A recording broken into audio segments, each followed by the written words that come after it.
Hi ನಮಸ್ಕಾರ, welcome back to my vlog channel. So ನಾನು ಇದರಲ್ಲಿ ಏನು ಆರ್ಡ್ರ್ ಮಾಡಿದ್ದೆ ಮೀಶೋದಲ್ಲಿ ಅಂದರೆ ಸ್ಟೋರೇಜ್ ಬಾಕ್ಸಸ್ಸು ಆರ್ಡ್ರ್ ಮಾಡಿದ್ದೆ. 6 ಬಾಕ್ಸಸ್ ಇರುತ್ತೆ. ಸೊ ಅದು ಬಂದಿತ್ತು ಆರ್ಡ್ರು. ಸೊ ಕೆಳಗೆ ಬಂದದನ್ನು ತೊಗೊಂಡು ಹೋಗ್ತಾ ಇದ್ದೀನಿ. ಸೊ ಇದರಲ್ಲಿ ಏನಪ್ಪ ಅಂದರೆ ನನಗೆ ತುಂಬ ಬೇಜಾರು.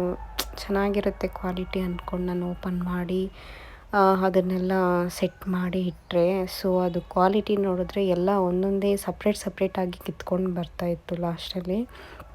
ಸೊ ಏನಪ್ಪ ಅಂದರೆ ಮೀಶೋದಲ್ಲಿ ತುಂಬಾ ಮೋಸ ಇದೆ, ಚೆನ್ನಾಗಿಲ್ಲ quality. Very bad experience for Meesho. ನೋಡಿ, ಅದು ಎಲ್ಲ ಕಷ್ಟಪಟ್ಟು ಎಲ್ಲ ಸೆಟ್ ಮಾಡಿದ್ರೆ ಲಾಸ್ಟಲ್ಲಿ ಎಲ್ಲ ಕಿತ್ಕೊಂಡು ಬಾಕ್ಸು ಇದು ಬರುತ್ತಲ್ಲ 4 ಸೈಡು, ಸೊ ಅದೆಲ್ಲ ಕಿತ್ಕೊಂಡು ಬರ್ತಾಯಿದೆ ಲಾಸ್ಟಲ್ಲಿ. ಸೊ ಇದು very bad experience Meesho, very worst. Quality ಚೆನ್ನಾಗಿಲ್ಲ. ಟಾಟಾ ಬಾಯ್. ಇದೇ ಥರವೇ ಬೇರೆ ಒಂದು ವಿಡಿಯೋದಲ್ಲಿ ನಾನು ನಿಮ್ಮನ್ನು ಭೇಟಿ ಮಾಡ್ತೀನಿ. ಟಾಟಾ ಬಾಯ್.